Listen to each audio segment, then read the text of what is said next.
Perkenalkan, nama saya Septia Fani Anissa Putri, calon guru penggerak Angkatan 9 dari Kabupaten Semarang. Kali ini saya akan memaparkan video diseminasi menyebarkan pemahaman dan penerapan pengalaman budaya positif. Selamat menyaksikan. Bismillahirrahmanirrahim. Assalamualaikum warahmatullahi wabarakatuh. Hamdan wa syukranillah wassalatu wassalamu ala rasulillah.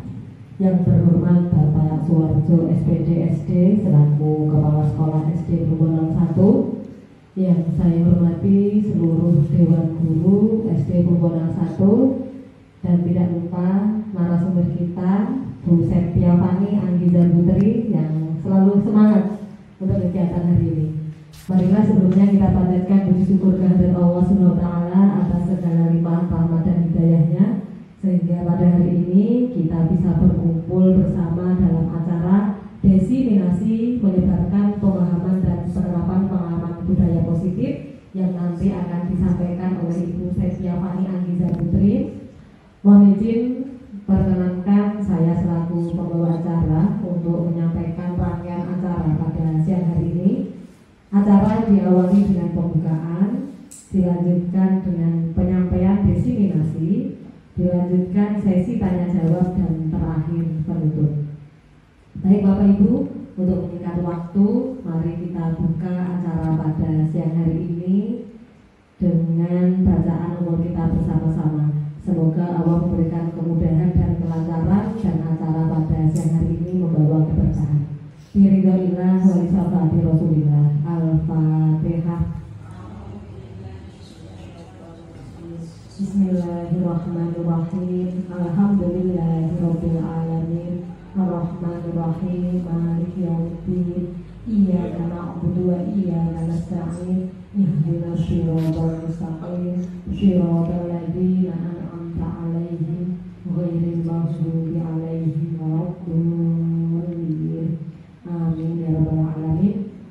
Bapak Ibu, acara selanjutnya adalah penyampaian diseminasi menyebarkan pemahaman dan penerapan pengalaman budaya positif kepada yang terhormat Ibu Septia Fani Anissa Putri SPD. Disilahkan beri aplaus buat ibunda kita tercinta Ibu Septia Fani Anissa Putri SPD.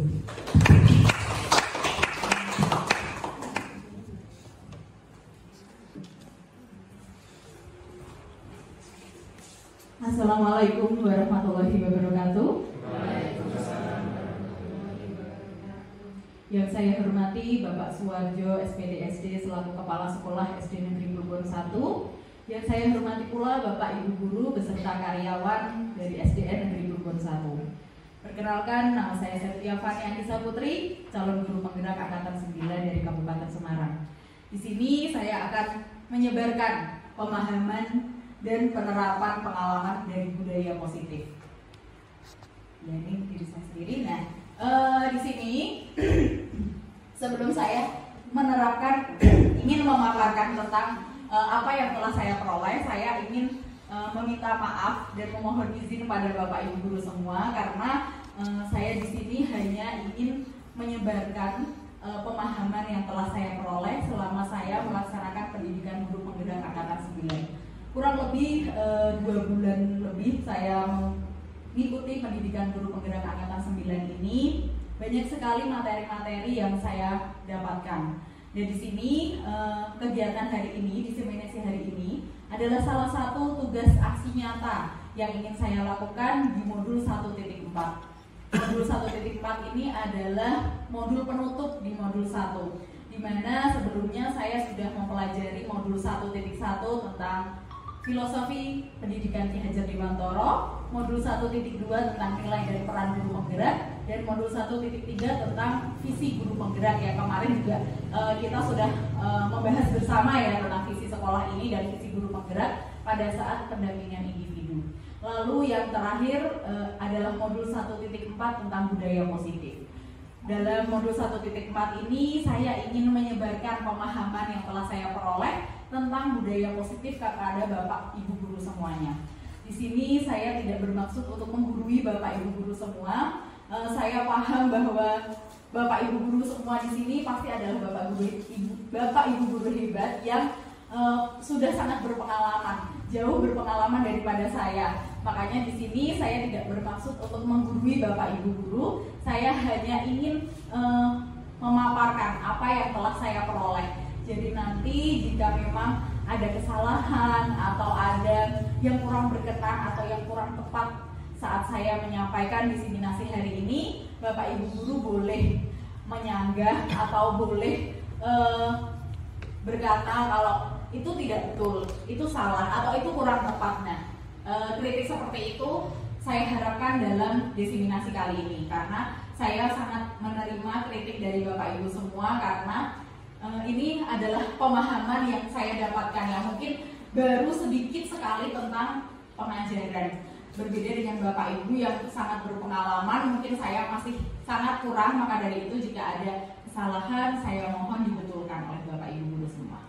Nah, untuk mengawali diseminasi saya hari ini, saya akan mengawali dengan kata budaya positif. Nah, apa yang ada di pikiran Bapak atau Ibu saat mendengar kata budaya positif? Siapa yang bisa memberikan pendapat? Budaya positif. Saat mendengar kata budaya positif, apa yang terbesit di benak Bapak Ibu sekalian? Kebiasaan yang baik. Iya, coba Bulia, apa Bulia? Kebiasaan yang dilakukan di saat di sekolah. Oh iya, betul. Betul, kebiasaan atau pembiasaan baik yang dilakukan di sekolah. Coba ada yang ingin menjawab yang lain? Disiplin. Oh iya, Bu Yulina, apa Bu Yulina? Disiplin. Oh iya, budaya positif itu bisa juga disiplin untuk anak-anak. Selanjutnya, nah, budaya positif di sini adalah nilai, keyakinan, dan kebiasaan di sekolah yang mengutamakan kepentingan murid, sehingga murid dapat tumbuh menjadi pribadi yang kritis, penuh hormat, dan bertanggung jawab. Nah, di sini budaya positif itu gampangannya di sekolah kita itu sudah sangat sering melakukan pembiasaan hal baik, seperti berbaris saat sebelum masuk kelas, lalu bersalaman saat bertemu guru, lalu juga membaca Asmaul Husna sebelum pembelajaran, sholat duha, itu adalah merupakan contoh pembiasaan baik. Nah, mungkin pembiasaan baik yang dilakukan di sekolah itu dapat menempel di diri siswa. Jadi misalnya setiap hari itu kita akan selalu baris di depan kelas. Kalau misalnya anak tiba-tiba saja suatu hari kita lupa untuk menyuruh anak berbaris di depan kelas, kita langsung masuk. Anak-anak pasti bertanya, "Bu, kok nggak baris dulu?" Nah, itu berarti pembiasaan yang telah kita terapkan di anak-anak itu sudah menempel. Jadi anak-anak sudah merasa kalau biasanya setiap hari itu saya baris dulu, biasanya membaca Asmaul Husna dulu, biasanya sholat duha dulu. Jadi kalau tidak kita lakukan, anak-anak malah menjadi terasa aneh, loh, kenapa kok nggak dilakukan, Bu?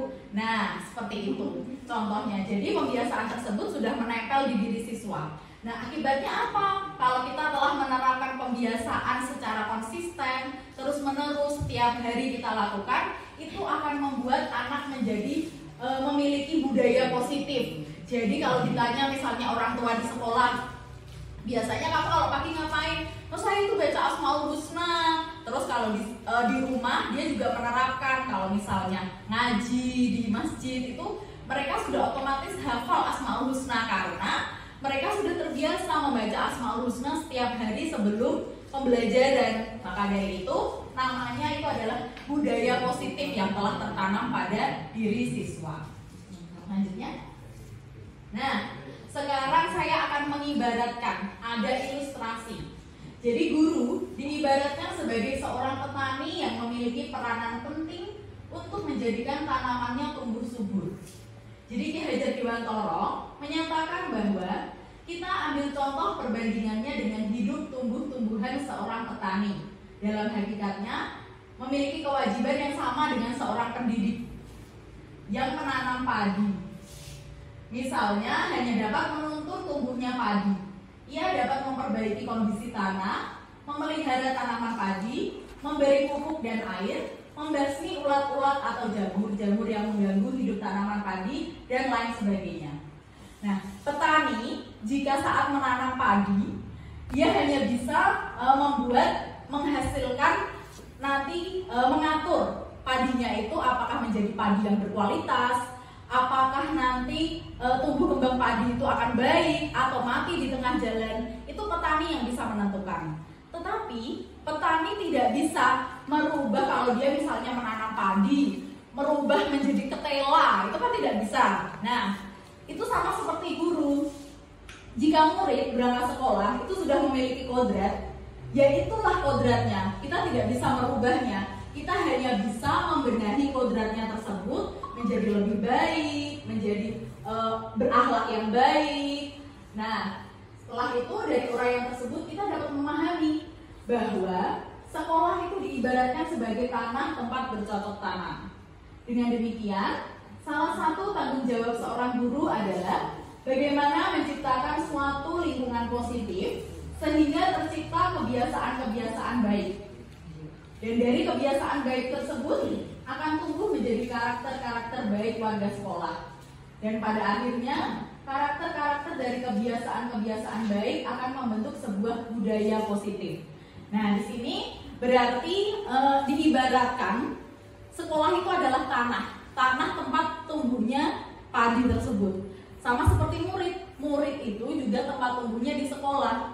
Maka dari itu, seorang guru bertugas untuk membuat lingkungan yang baik seperti tadi padi.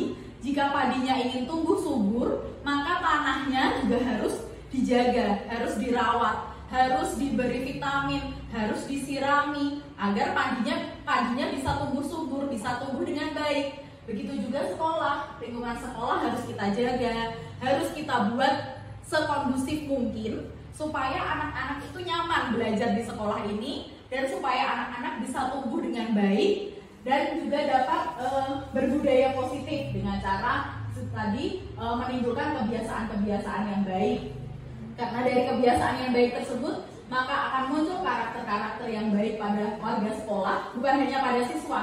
Jadi kalau misalnya kita sebagai guru itu ingin menimbulkan budaya positif bagi siswa, maka sebelumnya kita timbulkan budaya positif pada diri kita sendiri dulu. Nah, seperti karena Ki Hajar Dewantara kan pernah mengatakan ingatso sung tulodo. Jadi kita itu sebagai guru, sebagai contoh untuk tumbuh kembangnya murid-murid nanti. Jadi kalau misalnya kita datang ke sekolah tepat waktu, kita memakai seragam yang lengkap, memakai seragam yang rapi, itu kita bagaikan iklan berjalan.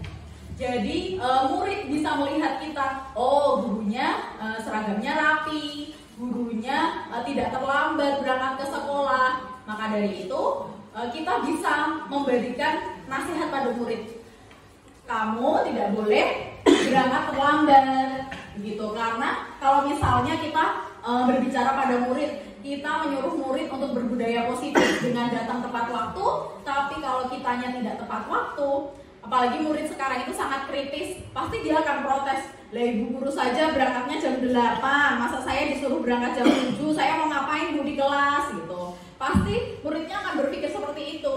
Maka dari itu, kita harus menciptakan budaya positif dari dalam diri kita sendiri. Kita harus ubah kebiasaan-kebiasaan kita menjadi kebiasaan-kebiasaan yang baik. Setelah itu baru kita ajak murid-murid untuk menjadikan itu sebagai contoh dalam berbudaya positif.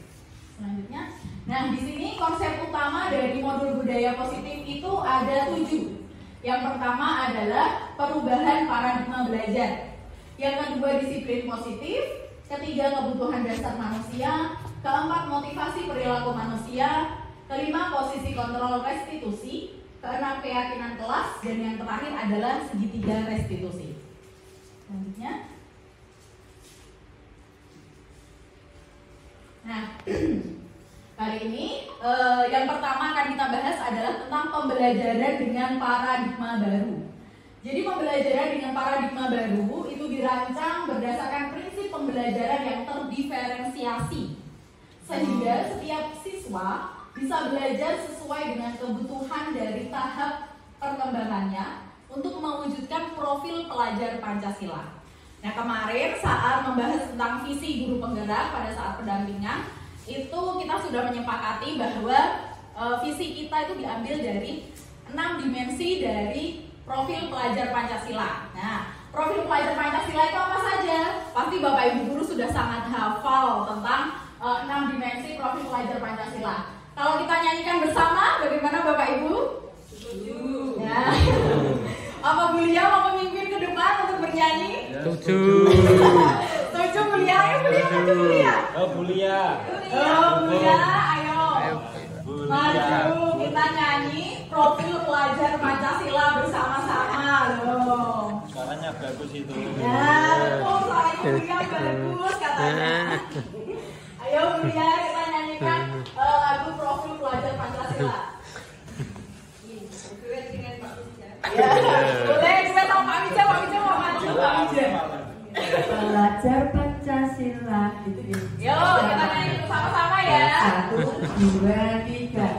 Pelajar Pancasila beriman dan bertakwa pada Tuhan Yang Esa dan berakhlak mulia, berkebinekaan global, gotong royong mandiri, kreatif dan bernalar kritis. Ya, iya, lagu ini pasti sudah sering dinyanyikan Bapak Ibu ya kalau di kelas ya. Nah, itu adalah 6 dimensi profil pelajar Pancasila yang ingin kita terapkan kemarin berdasarkan visi sekolah kita, yaitu ada beriman dan bertakwa kepada Tuhan Yang Maha Esa dan berakhlak mulia, ada berkebinekaan global, bergotong royong, kreatif, bernalar kritis, dan juga mandiri. Selanjutnya. Nah, sekarang saya minta Bu Lia lagi untuk maju ke depan. Bu Lia boleh maju ke depan. Nah, saya minta Bu Lia sama Bu Yuli ayo maju ke depan. Tadi mintanya Pak Iris. Ayo Bu Yuli sini maju ke depan. Nah, sekarang saya ingin memperagakan ilustrasi. Jadi di sini Bu Lia itu di tangannya ada barang yang sangat berharga. Nah, sekarang Bu Lia boleh menggenggam tangan.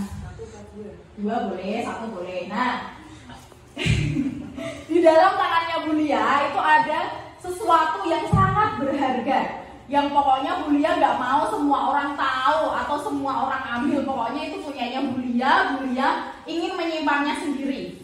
Lalu Bu Yuli itu penasaran apa sebetulnya yang disembunyikan sama Bu Lia. Jadi Bu Yuli berusaha untuk membuka tangan Bu Lia, boleh dengan rayuan, boleh dengan bujukan, ataupun dengan paksaan. Dengan paksaan juga boleh. Pokoknya Bu Yuli harus mengarahkan segala cara untuk agar Bu Lia membuka tangannya itu. Bagaimana coba? Mbak ya. Itu Mbak saya.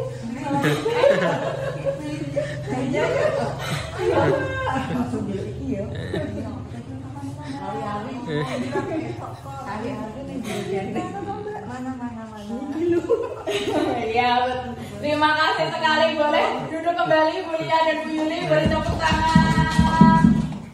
Iya, tadi Bu Lia mau tidak membuka tangannya? Tidak. Nah, kenapa? Berarti Bu Lia itu mau atau tidaknya dia membuka tangannya itu siapa yang bisa mengontrol? Apakah Bu Yuli bisa mengontrol Bu Lia untuk membuka tangan? Tidak bisa. Berarti yang bisa mengontrol diri Bu Lia untuk membuka tangannya itu adalah diri Bu Lia sendiri. Nah, selanjutnya. Nah, ini sesuai dengan miskonsepsi teori kontrol. Jadi ternyata selama ini itu kita salah paham. Kita salah paham tentang maksud dari teori kontrol. Jadi Dr. William Blazer itu menyatakan bahwa teori kontrol yaitu ilusi kontrol. Jadi selama ini kita beranggapan atau anggap saja kita tuh berilusi bahwa guru itu dapat mengontrol murid. Nah, kita berpikir selama ini bahwa kita sebagai guru itu dapat mengontrol murid. Contohnya, jika ada murid yang membuang sampah sembarangan, terus kita menasihati murid tersebut, jangan buang sampah sembarangan, buang sampah di tempatnya. Lalu anak tersebut membuang sampah di tempatnya. Apakah kita berpikir yang membuat anak tersebut mau membuang sampah ke tempatnya itu adalah kita? Belum tentu, karena bisa saja anak itu memang tersadar oleh apa yang kita katakan. Jadi misalnya anak tersebut tidak sadar, otomatis saja pas lewat buang gitu. Lalu saat kita menasehati, anak tersebut bersadar, oh iya kok aku tadi buang sampah di situ ya? Oh iya, tak buang di tempat sampah. Nah, berarti yang mengontrol itu dirinya sendiri, bukan kita yang sebagai guru. Jadi bukan anak tersebut gara-gara kita omongi, jadi anak tersebut mau mengikuti, oh iya bu, itu dibuang di tempat sampah.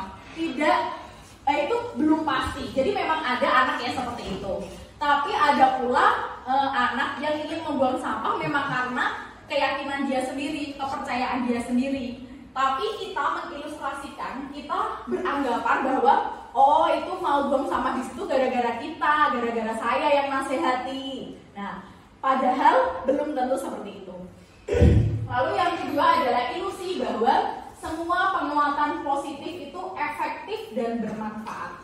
Jadi kita kadang kalau misalnya ada anak yang berbuat salah, kita selalu memberikan penguatan positif. Kita selalu berbicara bahwa kamu tuh di sini belajar, kamu tuh di sini dibiayai oleh orang tua, kasihan orang tua kamu, seperti itu. Apakah dengan kita berbicara tersebut anak langsung berubah? Ada yang memang tersadar, ada yang tidak berubah.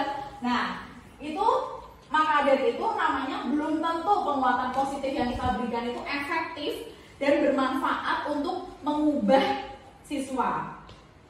Lalu yang ketiga adalah ilusi bahwa kritik dan membuat orang merasa bersalah dapat menguatkan karakter. Nah, di sini guru itu juga sering membuat orang merasa bersalah. Seperti tadi kita bilang sama anak-anak, kamu tuh gak kasihan sama orang tua kamu. Sudah mencari uang, susah payah, malah kamu di sini bolos, di sini tidak memperhatikan. Nah, itu nanti akan membuat anak merasa bersalah. Anak merasa, oh iya ya, gara-gara aku, orang tua aku kasihan, terus juga guru aku jadi repot karena aku itu tidak menurut. Nah, kadang anak-anak merasa bersalah. Tapi apakah rasa tersebut dapat menguatkan karakter anak? Mungkin saja anak tersebut saat itu, setelah diberi pencerahan seperti itu, anak itu akan berubah. Tapi nantinya bisa saja dia mengulangi lagi. Jika seperti itu, namanya motivasi yang dia lakukan itu bukan dari dalam dirinya, tapi karena dia takut pada saat itu. Pada saat kita nasihati dia merasa takut, tapi setelahnya dia sudah lupa. Nah, maka dari itu penting untuk kita untuk menerapkan motivasi intrinsik itu tadi. Lalu yang terakhir adalah ilusi bahwa orang dewasa memiliki hak untuk memaksa. Karena kita merasa kita itu sebagai guru, kita pasti lebih tua dari anak-anak, apalagi murid kita adalah anak SD. Kita merasa bahwa kita berhak untuk memaksa anak. Misalnya kita saat menjelaskan, kita paksa, kamu harus mendengarkan bu guru, kamu harus bisa mengerjakan soal-soal yang bu guru berikan. Nah, ilusi seperti itu sebetulnya kita tidak boleh memaksa anak, karena kan anak itu memiliki hak untuk belajar, hak untuk mendengarkan. Jadi terserah dia mau mendengarkan atau tidak. Itu hanya pintar-pintarnya kita sebagai guru, gimana membuat anak itu tertarik dengan apa yang kita jelaskan. Jadi kita tidak boleh memaksa kamu harus mendengarkan bu guru, sedangkan kita hanya mengajarnya dengan menjelaskan biasa saja. Anak-anak pasti juga akan bosan. Maka dari itu kita kadang memiliki ilusi bahwa kita bisa memaksa anak-anak, yang seharusnya tidak boleh. Selanjutnya, nah, jadi bagaimana seseorang bisa berubah dari paradigma stimulus respon kepada pendekatan teori kontrol. Stephen R. Covey dalam Principle Central Leadership di tahun 1991 mengatakan bahwa bila kita ingin membuat kemajuan perlahan, sedikit-sedikit, ubahlah sikap atau perilaku Namun, bila kita ingin memperbaiki cara-cara utama kita, maka kita perlu mengubah kerangka acuan kita. Ubahlah bagaimana Anda melihat dunia, bagaimana Anda berpikir tentang manusia. Ubahlah paradigma Anda, skema pemahaman dan penjelasan aspek-aspek tertentu tentang realitas. Jadi kita harus merubah pandangan kita tentang ilusi-ilusi yang telah kita ciptakan sendiri tadi. Jadi ilusi itu sebetulnya kita ciptakan sendiri. Kita yang berpikir sendiri kalau anak-anak itu bisa kita paksa, anak-anak itu akan menurut sama kita kalau kita bilang tidak boleh. Nah, kita harus merubahnya. Jadi di sini ada stimulus respon dan teori kontrol. Stimulus respon ini biasanya Bapak Ibu guru telah pikirkan, yang biasa Bapak Ibu pikirkan. Lalu seharusnya di paradigma baru, di pembelajaran paradigma baru ini harus diubah menjadi teori kontrol. Misalnya, realitas kebutuhan kita sama. Bapak Ibu guru sering berpikir bahwa kebutuhan masing-masing orang itu sama. Harus diubah, sebetulnya realitas atau kebutuhan kita itu berbeda masing-masing anak. Lalu semua orang melihat hal yang sama. Harus diubah menjadi setiap orang memiliki gambaran yang berbeda. Lalu kita mencoba mengubah orang agar berpandangan sama dengan kita. Seharusnya kita ubah menjadi kita berusaha memahami pandangan orang lain tentang dunia. Lalu yang selanjutnya, perilaku buruk dilihat sebagai suatu kesalahan. Kita ubah menjadi semua perilaku itu memiliki tujuan. Lalu orang lain bisa mengontrol saya. Kita ubah menjadi hanya Anda yang bisa mengontrol diri Anda sendiri. Lalu saya bisa mengontrol orang lain. Harus kita ubah menjadi Anda tidak bisa mengontrol orang lain. Lalu pemaksaan ada pada saat bujukan gagal. Kita ubah menjadi kolaborasi dan konsensus menciptakan pilihan-pilihan baru. Yang selanjutnya, model berpikir menang kalah. Kita ubah menjadi model berpikir menang-menang. Selanjutnya. Nah, selanjutnya kali ini saya akan menjelaskan tentang disiplin positif. Nah, Bapak Ibu, ketika mendengar kata disiplin, apa yang terbayang di benak Bapak Ibu sekalian? Apa yang terlintas di benak Bapak Ibu sekalian? Coba, ada yang mau berpendapat? Ya, boleh. Pak Wawan dulu, coba. Ketika mendengarkan kata disiplin, yang terbayang di benak saya itu tata tertib, terus teratur, dan kebutuhan pada peraturan. Mungkin itu dari saya. Terima kasih. Iya, terima kasih. Betul sekali, tata tertib. Tadi juga kepatuhan pada peraturan. Apakah ada yang lain yang mau menambahi? Oh ya, Pak Wijanarto, monggo. Disiplin yaitu sikap tanggung jawab kepatuhan terhadap aturan yang berlaku.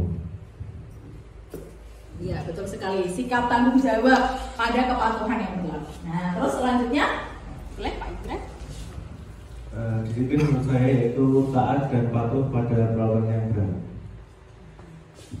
Betul sekali, terima kasih jawaban bapak-bapak ini luar biasa sekali. Betul semua ya jawabannya. Next.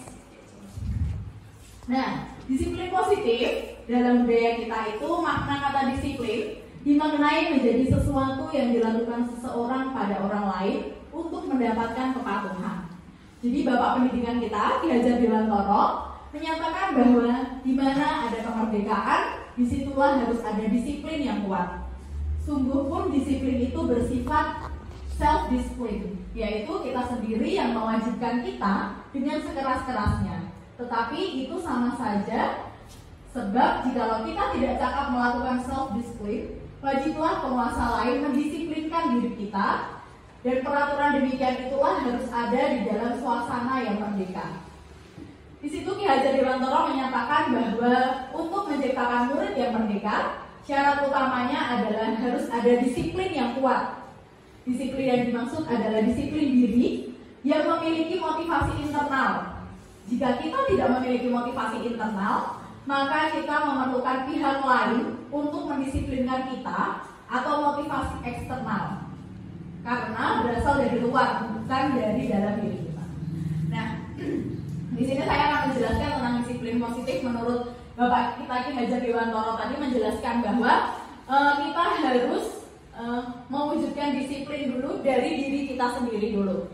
Jadi untuk mendisiplinkan diri kita harus sadar bahwa peraturan-peraturan yang telah dibuat itu untuk apa? Apakah itu untuk orang lain? Apakah untuk menghargai diri kita sendiri? Contohnya seperti tadi, Bapak Ibu berangkat ke sekolah memakai seragam yang rapi sesuai dengan jadwal, sesuai dengan harinya, lalu berdandan untuk ibu-ibu, untuk bapak-bapak juga, apakah dia menyisir rambutnya atau apakah dia berangkat sekolah nggak mandi langsung berangkat. Nah, alhamdulillah ya Bapak Ibu guru di sini berangkat sekolah semuanya sangat rapi, sangat baik. Nah, sekarang apakah Bapak Ibu berangkat sekolah dengan berdandan, memakai seragam yang rapi itu karena agar dipuji oleh muridnya, biar dibilang, ih Bu Guru cantik seperti itu, apa memang karena kesadaran diri Bapak Ibu sendiri? Namanya seorang guru ya harus seperti ini. Dari dalam diri Bapak Ibu sendiri itu sudah sadar, Bapak Ibu menghargai diri Bapak Ibu sebagai seorang guru. Jadi kalau seorang guru itu memang harus berpakaian yang rapi, harus berdandan. Kalau laki-laki ya harus menyisir atau harus memakai parfum, harus wangi, seperti itu. Jadi jika Bapak Ibu datang ke sekolah biar dipuji sama murid-muridnya, itu merupakan motivasi eksternal, jadi motivasi dari luar. Dan kalau misalnya Bapak Ibu memang memiliki kesadaran untuk menghargai diri Bapak Ibu sebagai seorang guru, memang harus seperti ini, harus memakai pakaian yang rapi, harus berdandan, seperti itu namanya motivasi internal. Karena itu berasal dari dalam diri Bapak Ibu sendiri, dari kesadaran diri Bapak Ibu sekalian. Selanjutnya, jadi Dayan mengatakan bahwa arti dari kata disiplin berasal dari bahasa Latin disciplina, yang artinya belajar. Kata disiplin juga berasal dari akar kata yang sama dengan disciple atau murid atau pengikut. Jadi untuk menjadi seorang murid atau pengikut, seseorang harus paham betul alasan mengapa mereka mengikuti suatu aliran atau ajaran tertentu. Sehingga motivasi yang terbangun adalah motivasi intrinsik, bukan ekstrinsik. Jadi sebagai pendidik, tujuan kita adalah untuk menciptakan anak-anak yang memiliki disiplin diri, sehingga mereka bisa berperilaku dengan mengacu pada nilai-nilai kebajikan universal dan memiliki motivasi intrinsik, bukan ekstrinsik. Jadi di sini kita harus menyadarkan anak-anak, jika kita membuat peraturan, buanglah sampah pada tempatnya. Kita harus memberikan pengertian, kenapa sih kok buang sampah harus di tempatnya? Kan ribet Bu, harus cari tempat sampah dulu, lama. Kalau misalnya saya lagi jalan-jalan, terus gak ada tempat sampah, gimana? Saya buang aja di tempat di sembarangan. Nah, kita harus memberikan pengertian kalau membuang sampah pada tempatnya itu untuk menjaga lingkungan kita. Karena kalau sampahnya dibuang sembarangan, nanti akan menyumbat, lalu jika hujan nanti saluran airnya tidak bagus, lalu akan menyebabkan banjir. Nah dari situ murid menjadi sadar, oh membuang sampah itu bukan karena peraturan, karena takut dimarahi oleh Bapak Ibu, tapi karena memang tidak boleh membuang sampah sembarangan, nanti kalau banjir gimana? Nah itu adalah kesadaran diri dari diri siswa sendiri. Kalau misalnya kita buang sampah, kita tanya sama murid, kenapa kamu buang sampah sembarangan? Tadi disuruh sama Bu Yulio. Nah, kalau kayak gitu berarti motivasi dia dalam membuang sampah itu adalah untuk mengikuti aturan. Karena dia takut dimarahi sama Bu Yuli. Itu namanya motivasi ekstrinsik. Kalau misalnya kita tanya, kenapa kamu buang sampah sembarangan? Kenapa kamu buang sampah pada tempatnya? Ya karena nanti kalau saya tidak membuang sampah pada tempatnya, nanti kalau banjir gimana Bu? Nah, itu berarti kita sudah berhasil menyadarkan siswa kalau membuang sampah itu tidak boleh sembarangan. Itu berarti anak-anak sudah paham kenapa tidak boleh membuang sampah sembarangan. Nah selanjutnya, seseorang yang memiliki disiplin diri berarti mereka bisa bertanggung jawab terhadap apa yang dilakukannya. Karena mereka mendasarkan tindakan mereka pada nilai-nilai kebijakan universal. Jadi itu tadi, mereka bisa melakukan disiplin positif karena mereka percaya bahwa ya memang kalau buang sampah itu nanti bikin banjir kalau nggak di tempatnya. Nah, dari nilai-nilai yang mereka percaya itu timbullah tadi self discipline. Jadi itu menjadi motivasi intrinsik dari diri mereka. Kalau kita cuma memberikan peraturan, kita cuma memarahi, memberikan sanksi misalnya. Kalau kamu membuang sampah sembarangan nanti denda 5.000. Nah, itu berarti motivasi ekstrinsik. Berarti kalau tidak di sekolah, dia akan membuang sampah di tempat lain. Misalnya kalau di rumah, kalau di rumah kan aku kalau buang sampah sembarangan gak didenda, jadi aku buang sampah sembarangan aja. Nah, itu namanya motivasi ekstrinsik karena dia hanya melakukannya di sekolah saat ada guru-guru karena takut didenda, seperti itu. Selanjutnya, pada manusia merupakan unsur-unsur yang dibutuhkan oleh manusia dalam menjaga keseimbangan, baik secara fisiologis maupun psikologis. Hal ini tentunya bertujuan untuk mempertahankan kehidupan dan kesehatan. Jadi kebutuhan dasar manusia itu memang sangat penting. Karena terkadang kalau misalnya ada siswa yang berbuat salah atau dia itu sering bertingkah di sekolah, kita harus menyadari bahwa mungkin saja ada kebutuhan dasarnya yang belum terpenuhi atau kurang terpenuhi. Maka dari itu anak tersebut bertingkah atau membuat onar di sekolah seperti itu. Selanjutnya, nah kebutuhan dasar manusia itu ada 5, yaitu kebutuhan untuk bertahan hidup, kasih sayang dan rasa diterima, penguasaan, kebebasan dan juga kesenangan.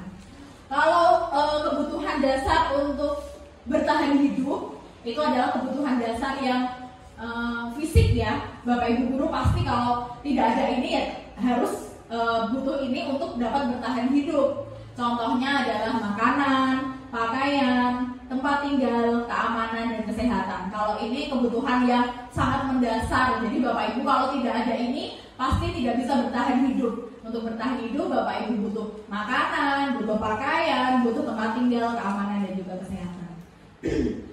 Lalu adalah yang kedua, kebutuhan akan kasih sayang dan rasa diterima. Nah, kebutuhan ini biasanya sangat sensitif. Jadi 4 kebutuhan yang lain itu adalah kebutuhan psikologis, kebutuhan dari dalam diri siswa. Biasanya siswa itu pasti membutuhkan yang namanya rasa diterima, rasa dipedulikan, rasa berbagi, untuk kerjasama dengan teman-temannya, menjadi bagian dalam kelompok. Jadi maka dari itu misalnya kalau misalnya ada anak yang gojek sendiri atau selalu mengganggu temannya, kita harus lihat kenapa dia sering mengganggu temannya. Oh, ternyata dia itu ingin diperhatikan oleh guru dan juga oleh temannya. Berarti dia kekurangan dalam kebutuhan kasih sayang dan rasa diterimanya. Lalu yang ketiga adalah penguasaan. Kebutuhan penguasaan ini maksudnya adalah keinginan untuk dianggap.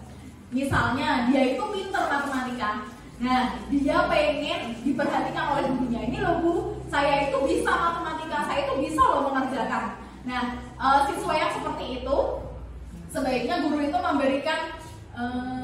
memberikan reward atau mungkin memberikan tanggapan. Oh iya, kamu pinter ya ternyata ya, kamu bisa mengerjakannya, kamu hebat. Nah seperti itu. Siswa itu butuh seperti itu, butuh kata-kata motivasi seperti itu. Jadi dia merasa bahwa dia itu dipedulikan, dia itu dianggap. Lalu juga kalau penguasaan itu kebutuhan untuk memimpin.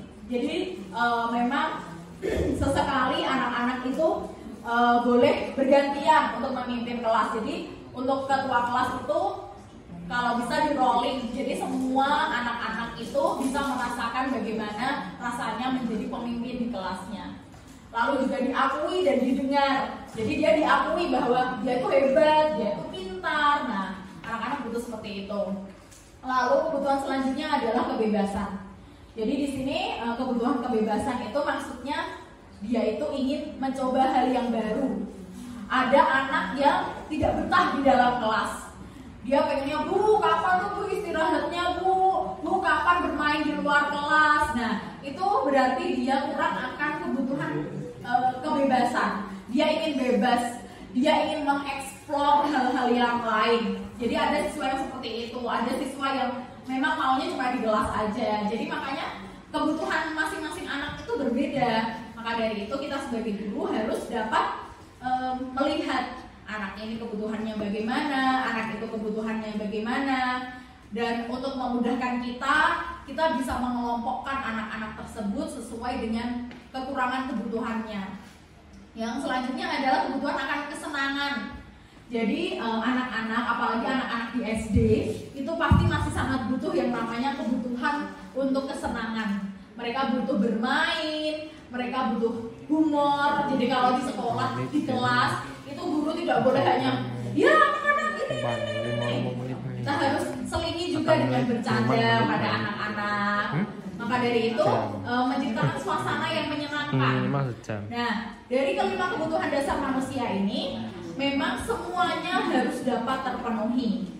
Jika memang ada satu saja yang tidak terpenuhi atau kurang terpenuhi, maka anak tersebut biasanya itu akan berbuat kesalahan atau akan menimbulkan masalah. Nah, bagi anak-anak yang menimbulkan masalah itu memang kita harus cermati kebutuhan mana sih yang kurang dari anak tersebut, lalu kita coba untuk penuhi agar anak tersebut tidak lagi bermasalah.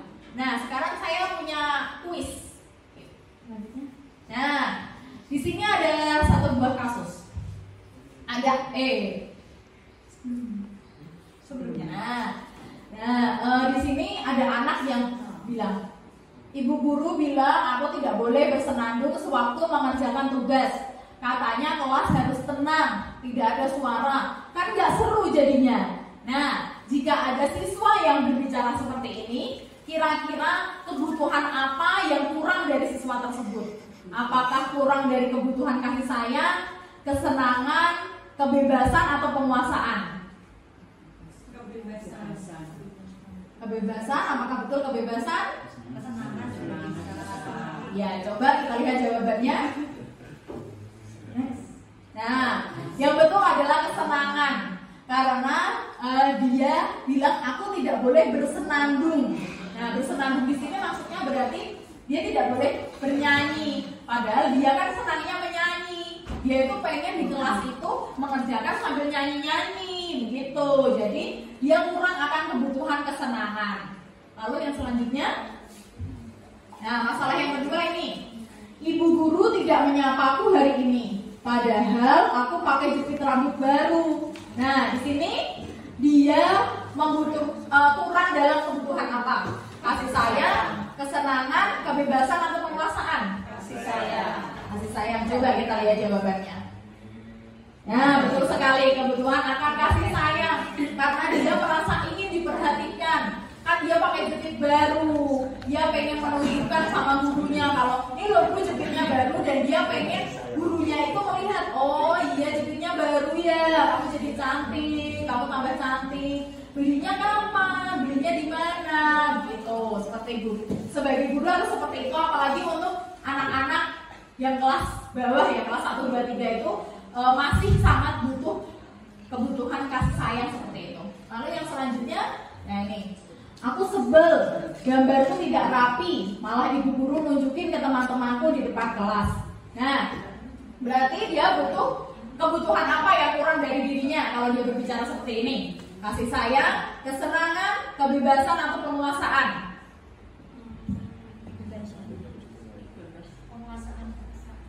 Nah, coba jawabannya adalah penguasaan. Karena dia merasa kalau gambarnya itu tidak rapi. Dia ingin menunjukkan bahwa dia itu bisa gambar, tapi kok pas gambarnya nggak rapi malah ditunjukkan sama teman-temannya. Nah, dia merasa gurunya itu membuat dia terlihat jelek di mata teman-temannya. Padahal aslinya dia merasa bahwa dia itu bisa menggambar, dia itu menguasai masalah menggambar. Nah, yang terakhir coba. Nah, ini adalah kasus terakhir. Aku bosan, masa belajarnya cuma gitu-gitu aja, dengerin ibu guru aja. Nah, di sini kebutuhan apa? Kasih sayang, kesenangan, kebebasan, atau penguasaan? Kebebasan. Ya, coba jawabannya. Nah, betul sekali, kebebasan. Karena dia merasa bosan, pembelajarannya cuma hanya mendengarkan ibu guru saja. Dia pengen bebas. dia pengen mengeksplor cara-cara belajar yang lain. Misalnya dia pengen keluar bermain, belajar sambil bermain di luar, atau belajar sambil bermain sama teman-temannya, atau belajar sambil menggambar, seperti itu. Selanjutnya, nah, jadi jika kita dapat mengidentifikasi kebutuhan apa yang mendorong perilaku kita, maka perubahan perilaku positif dapat dimulai dengan cara mencari solusi untuk dapat memenuhi kebutuhan yang kurang terpenuhi tersebut dengan cara yang positif. Jadi kalau kita bisa melihat anak tersebut kurangnya di mana, dia membutuhkan kebutuhan apa, dan kita sebagai guru mencoba untuk memenuhi kebutuhan tersebut, maka insya Allah akan tercipta budaya positif, akan menciptakan perilaku positif dari anak tersebut. Jadi jika anak tersebut semua kebutuhan dasarnya terpenuhi, maka tidak ada lagi anak-anak yang membolos, tidak ada lagi anak-anak yang sering membuat masalah gitu. Selanjutnya, nah yang selanjutnya adalah motivasi perilaku manusia. Motivasi adalah pendorongan, yakni suatu usaha yang disadari untuk mempengaruhi tingkah laku seseorang agar dia tergerak hatinya untuk bertindak melakukan sesuatu sehingga mencapai hasil dan tujuan tertentu. Ya, motivasi di sini memang mempengaruhi tingkah laku seseorang. Dari tadi saya sudah sering menjelaskan tentang motivasi ekstrinsik dan motivasi intrinsik. Selanjutnya, nah jika seseorang atau seorang anak itu melakukan sesuatu untuk menghindari ketidaknyamanan atau hukuman, atau untuk mendapatkan imbalan atau penghargaan dari orang lain, itulah yang dinamakan motivasi ekstrinsik. Jadi motivasi tersebut ada karena orang lain, tidak dari dalam diri anak tersebut. Jika anak-anak hanya memiliki motivasi ekstrinsik, dia akan menurut saat itu. Misalnya saat kita memarahi, ya dia nurut. Tapi besoknya akan dia ulangi lagi. Kalau seperti tadi saya jelaskan, kalau membuang sampah harus di tempatnya. Kalau sembarangan nanti denda 5.000. Tapi kan denda 5.000 itu kan hanya di sekolah. Dia akan melakukan di tempat lain. Dia akan melakukan di rumah. Dia akan melakukan di tempat wisata misalnya.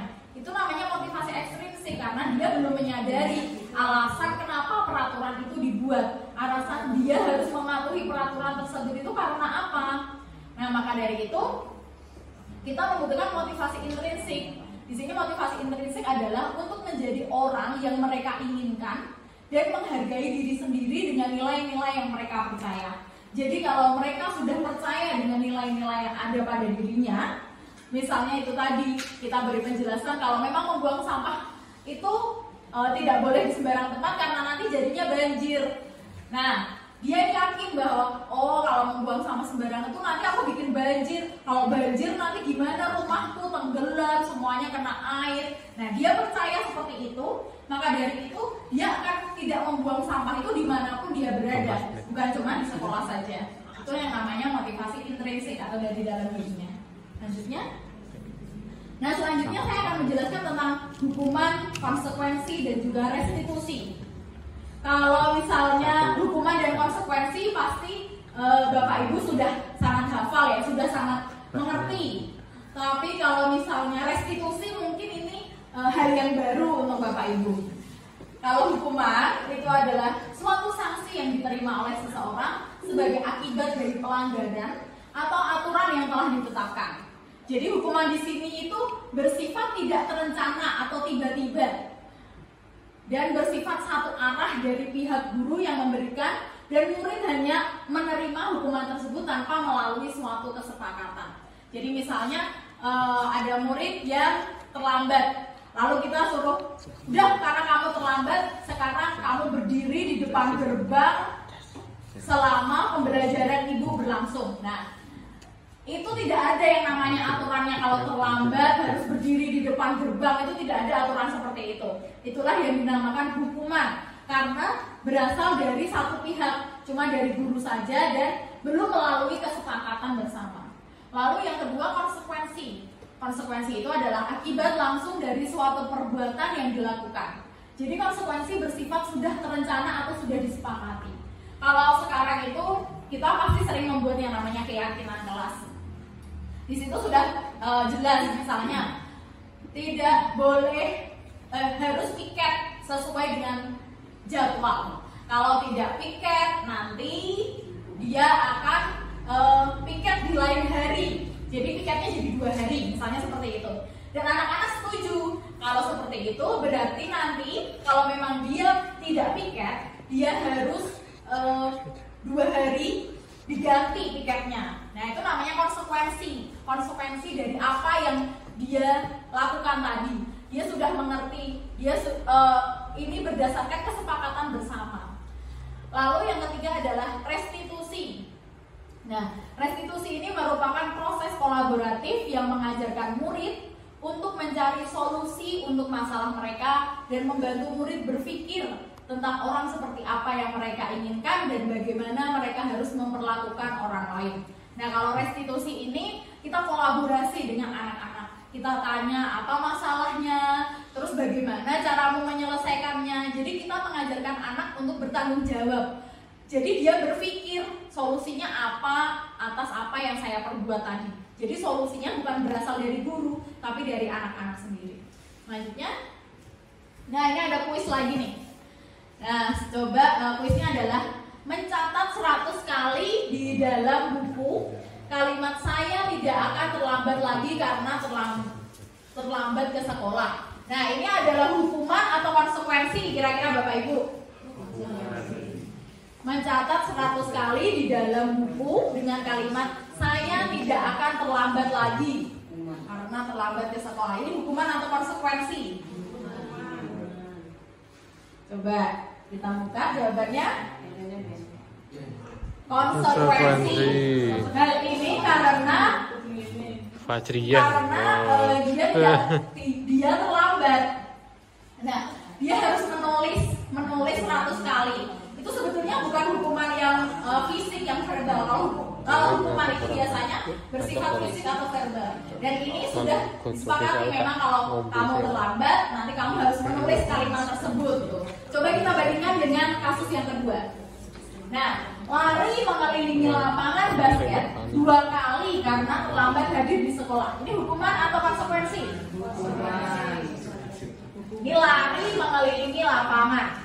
Kalau tadi menulis, kalau ini lari. Kalau lari berarti, coba jawabannya hukuman. Karena lari itu adalah kegiatan fisik. Nah, seorang guru tidak boleh menyuruh anak untuk berlari atau mungkin push up. Itu kan hukuman fisik. Nah, untuk zaman sekarang ya, yang guru-guru saat ini itu tidak boleh kalau menggunakan hukuman apalagi yang berhubungan dengan fisik. Jadi maka dari itu pentingnya konsekuensi. Tidak boleh lagi ada yang namanya hukuman. Selanjutnya, nah selanjutnya adalah 5 posisi kontrol. Posisi kontrol itu ada 5, yaitu penghukum, pembuat merasa bersalah, teman, pemantau, dan manajer. Nah, untuk posisi kontrol penghukum itu biasanya seseorang menggunakan hukuman fisik, ya seperti tadi. Kalau menyuruh lari, itu berarti guru bertindak memiliki posisi kontrol sebagai penghukum karena dia memberikan hukuman secara fisik atau verbal. Verbal maksudnya dikata-katain, misalnya kamu itu terlambat. Nah, seperti ini tadi. Kalau di penghukum ini guru-guru menerapkan posisi penghukum akan berkata patuhi aturan saya atau awas. Nah, di sini ada ancaman.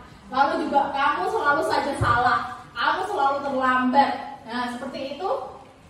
Itulah ciri-ciri penghukum. Dan nada suaranya tinggi, bahasa tubuhnya, matanya melotot, lalu jadinya menunjuk-nunjuk seperti ini. Nah, itu namanya dia seorang penghukum. Akibatnya apa kalau guru memiliki posisi kontrol sebagai penghukum? Akibatnya murid akan marah, lalu akan mendendam. Nah, di sini akan bersifat agresif. Jadi murid bisa saja ngamuk, bisa saja dia langsung melempar buku, melempar meja karena dia sebel karena dihukum sama guru tersebut. Ya, selanjutnya adalah membuat merasa bersalah. Posisi kontrol yang kedua ini adalah membuat merasa bersalah. Jadi dia akan menggunakan keheningan yang membuat orang lain merasa tidak nyaman, bersalah atau rendah diri. kata-kata yang akan keluar yaitu ibu sangat kecewa sekali dengan kamu. Lalu berapa kali bapak harus memberitahu kamu. Lalu gimana kalau orang tua kamu tahu bahwa kamu berbuat seperti ini. Nah itu namanya membuat dia merasa bersalah. Ciri-cirinya bagaimana? Ciri-cirinya nada suaranya memelas, lalu bahasa tubuhnya dia akan mencoba mendekat pada anak-anak dan juga lesu. Akibatnya apa? Akibatnya di sini murid akan merasa kecewa pada dirinya sendiri. Murid akan tersadar bahwa oh iya kok aku telah mengecewakan bapak ibu saya atau bapak ibu guru saya. Nah, di sini membuat merasa bersalah itu malah lebih parah dari seorang penghukum. Karena kalau seorang penghukum, anak dihukum, anak-anak marah, terserah dia mau berontak, iya. Tapi kalau dia dibuat merasa bersalah, dia akan memendam dan lama-kelamaan malah dia akan bisa saja melukai dirinya sendiri karena dia merasa dia tidak berguna. Gitu.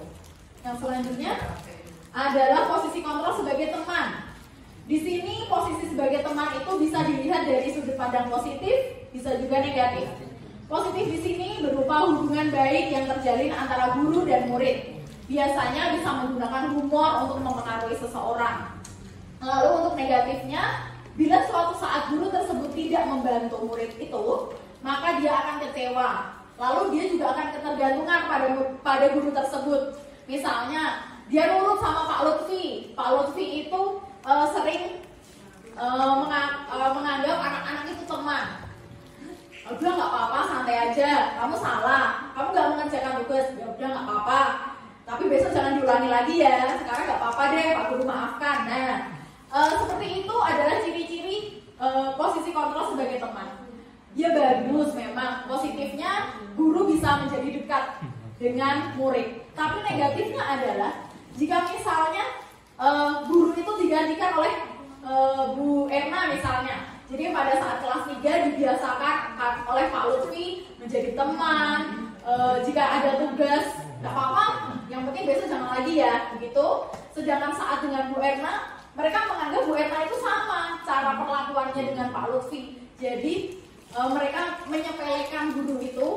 Dan bisa juga kalau dia hanya mau disuruh oleh Pak Lutfi, dia tidak mau disuruh oleh guru lain karena dia sudah terlanjur nyaman dan merasa berteman dengan Pak Lutfi gitu. Nah, selanjutnya adalah posisi kontrol pemantau. Di sini pemantau itu biasanya mendasarkan atas peraturan-peraturan yang berlaku. Jadi ciri-cirinya dia biasanya suaranya datar, bahasa tubuhnya formal, lalu pertanyaan yang diajukan biasanya kalau salah peraturannya apa, terus konsekuensinya gimana. Kamu harus melakukan sesuai konsekuensi itu, berarti kamu harus seperti tadi menulis 100 kali kalimat seperti itu. Akibatnya muridnya memahami konsekuensi yang harus dijalankan karena telah melanggar salah satu peraturan sekolah. Dan di sini guru pun juga tidak menunjukkan emosi yang berlebih. Dia cuma santai aja, dia merasa dekat dengan anak juga. Lalu dia cuma hanya mengingatkan, kamu salah, konsekuensinya apa. Seperti itu kalau sebagai seorang pemantau. Yang selanjutnya adalah manajer. Manajer itu posisi di mana guru berbuat sesuatu bersama dengan murid. Jadi guru mempersilahkan murid untuk mempertanggungjawabkan perilakunya dan mendukung murid agar dia dapat menemukan solusi atas permasalahannya sendiri. Ciri-cirinya nada suaranya tulus, bahasa tubuhnya tidak kaku, dan akan mendekat pada murid. Contoh kalimatnya adalah jika murid misalnya terlambat tadi, nah kemarin apa keyakinan kelas yang telah kita sepakati. Terus kalau kamu terlambat, berarti kamu harus bagaimana. Jadi solusi dari permasalahannya itu timbul dari murid sendiri. Itu untuk melatih tanggung jawab murid juga. Kalau pemantau tadi kan solusinya berasal dari peraturan yang berlaku. Kalau ini berasal dari murid sendiri. Jadi akibatnya murid dilatih untuk bertanggung jawab atas tindakannya dan berusaha untuk mencari sendiri solusi dari tindakan tersebut. Selanjutnya adalah keyakinan kelas. Mengapa keyakinan kelas? Saat ini kenapa nggak boleh peraturan? Apakah hanya perbedaan kata-kata saja? Apakah maknanya juga berubah? Nah, coba next. Keyakinan yaitu nilai-nilai kebajikan universal yang telah disepakati secara tersirat dan tersurat. Keyakinan akan lebih memotivasi seseorang dari dalam, karena seorang akan lebih tergerak dan bersemangat untuk menjalankan keyakinannya daripada hanya sekedar mengikuti serangkaian peraturan tertulis tanpa makna. Di sini kalau misalnya keyakinan itu kita buat bersama-sama, kolaborasi bersama anak-anak. Jadi anak-anak tahu dia ikut andil dalam membuat keyakinan tersebut, dan itu juga sudah disetujui, disepakati oleh anak-anak. Jadi kalau dia melanggar keyakinan tersebut dan melaksanakan konsekuensinya, dia akan ikhlas, istilahnya ikhlas dalam menjalankan konsekuensinya dan tidak terpaksa. Kalau peraturan itu terlalu mengikat dan hanya dari satu orang saja. Selanjutnya, nah, dalam prosedur pembentukan keyakinan sekolah di sini adalah yang pertama, mempersilahkan warga sekolah atau murid-murid di sekolah untuk bercurah pendapat tentang peraturan yang perlu disepakati. Lalu mencatat semua masukan, menyusun keyakinan kelas sesuai dengan prosedur dan dibentuk menjadi kalimat-kalimat yang positif.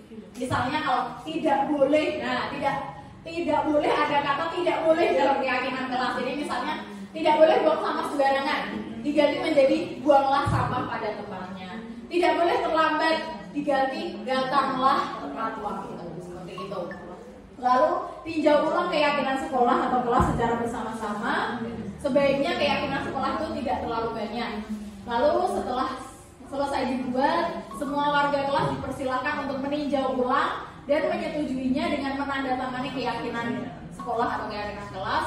Lalu dapat diletakkan di dinding kelas atau di tempat yang mudah dilihat oleh semua warga.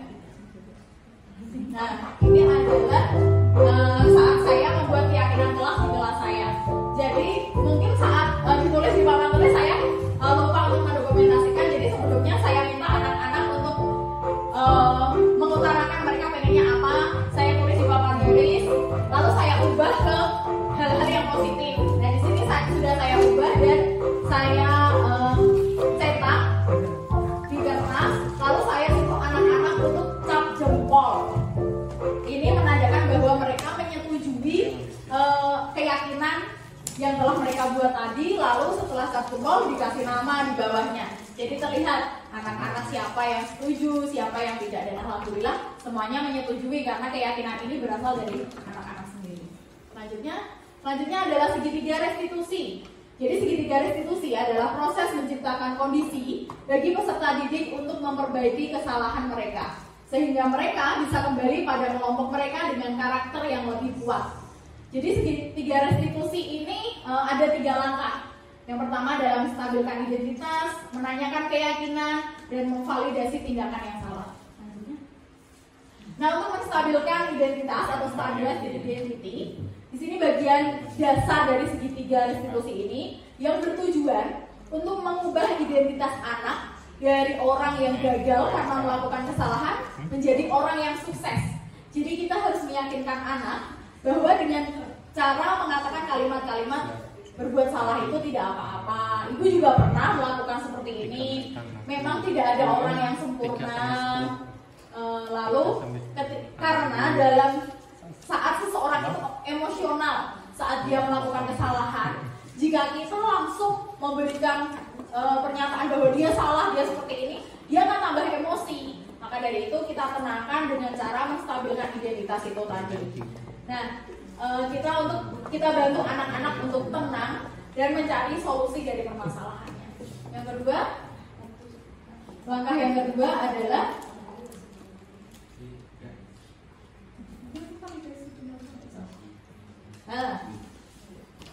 bukan validasi tindakan yang salah tadi.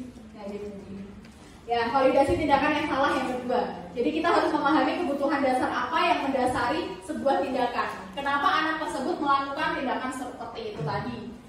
Nah, caranya adalah dengan mengatakan padahal kamu bisa melakukan yang lebih buruk dari ini tadi ya. Kenapa kamu kok hanya melakukan ini saja? Terus kamu pasti punya alasan kenapa kamu melakukan hal tersebut. Apa alasannya? Kita harus gali kenapa alasannya anak itu berlaku seperti itu. Terus kita juga harus tahu, oh ternyata anak ini kebutuhan yang kurang itu apa. Dengan Tindakan seperti ini akan menunjukkan bahwa guru itu memahami alasan dia melakukan hal tersebut. Selanjutnya, yang terakhir adalah menanyakan keyakinan. Jika kita tadi sudah menstabilkan identitas, lalu memvalidasi tindakan yang salah, kita sudah berhasil melaksanakan 2 langkah ini, kita tanyakan keyakinan apa yang telah disepakati kemarin. Dengan mengatakan apa yang kita percaya sebagai kelas atau sekolah, nilai-nilai apa yang telah kita sepakati kemarin, lalu kamu pengen jadi orang yang seperti apa, bagaimana solusinya. Nah, seperti itu adalah langkah yang terakhir. Selanjutnya, nah ini adalah penerapan segitiga restitusi yang kemarin saya lakukan kepada 2 kasus di kelas saya. Selanjutnya, kasus yang pertama adalah Arfan, itu anak yang sangat aktif di kelas. Dia sering bercanda dengan teman-temannya. Lalu suatu hari dia tidak terima saat diejek oleh temannya. Nah, berikut adalah videonya. Tadi guru dengar kamu berkata kotor dengan temanmu, betul atau tidak? Kenapa kamu berbicara kotor pada temanmu? Oh, Aziza mengejek. Ya, guru paham. Kamu pasti sakit hati, tapi guru bangga. Kamu berani mengatakan kesalahan yang telah kamu perbuat. Nah, memang orang-orang itu terkadang tidak bisa mengontrol apa yang dia ucapkan. Sekarang guru tanya, apakah kamu masih ingat keyakinan kelas yang telah kita sepakati kemarin? Apa coba? Ya, betul sekali. Itu guru senang kalau kamu masih mengingat keyakinan kelas kita yang telah disepakati. Nah, karena kamu telah mengingat dan kamu tahu bahwa kamu melanggar keyakinan kelas kita, sekarang kamu tahu tidak apa yang harus kamu lakukan supaya memperbaiki kesalahan yang telah kamu lakukan. Minta maaf pada Ibu. Iya, betul sekali. Minta maaf itu bukan berarti kamu kalah, tapi adalah salah satu bentuk tanggung jawab atas apa yang harus kamu lakukan. Sekarang kamu boleh kembali ke kelas untuk cari akibat untuk minta maaf. Oke? Nah, selanjutnya kita langsung saja ke kasus yang kedua. Angel termasuk anak yang cukup pintar di kelas. Suatu hari dia terlambat masuk kelas karena bangun kesiangan. Berikut videonya. Kamu tahu tidak hari ini pada ini? Kenapa?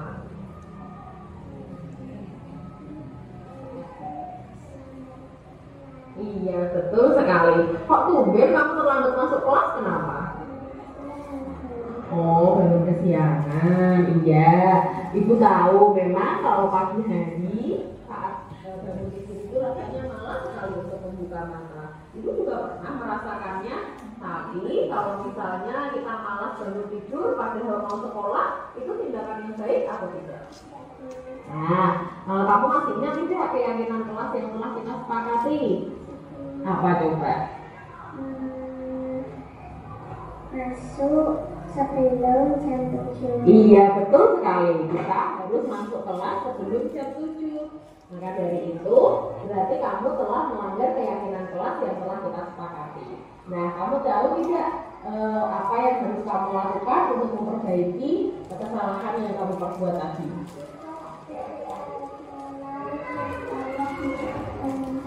Iya, betul sekali. Kamu harus tidur, tidak boleh tidur larut malam supaya bisa bangun pagi. Nah, kamu sanggup tidak melakukan itu?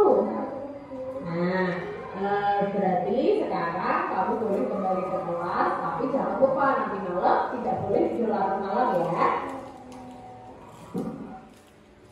Nah, itu adalah 2 kasus di kelas saya dan saya mencoba menerapkan proses segitiga restitusi. Alhamdulillah telah selesai pemaparan saya hari ini. Monggo yang selanjutnya adalah sesi tanya jawab, bisa dipimpin lagi oleh Bu Ira. Baik, luar biasa. Beri tepuk tangan buat Ibu Setia Fahmi dan juga Putri yang telah memaparkan informasinya tentang budaya positif luar biasa. Baik Bapak Ibu, saya buka 1 termen saja deh. Saya termen untuk 2 pertanyaan, saya persilahkan. Baik, Bu Siti Fadriya.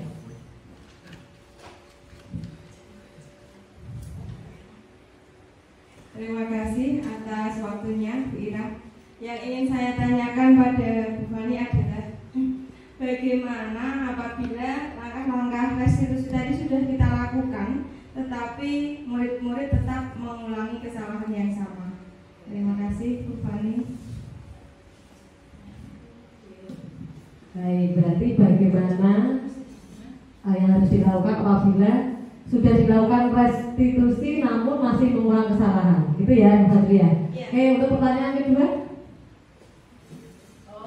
Bu Yulina. Bu Yulina atau Firna? Tadi belum siapa? Oh, Bu Firna.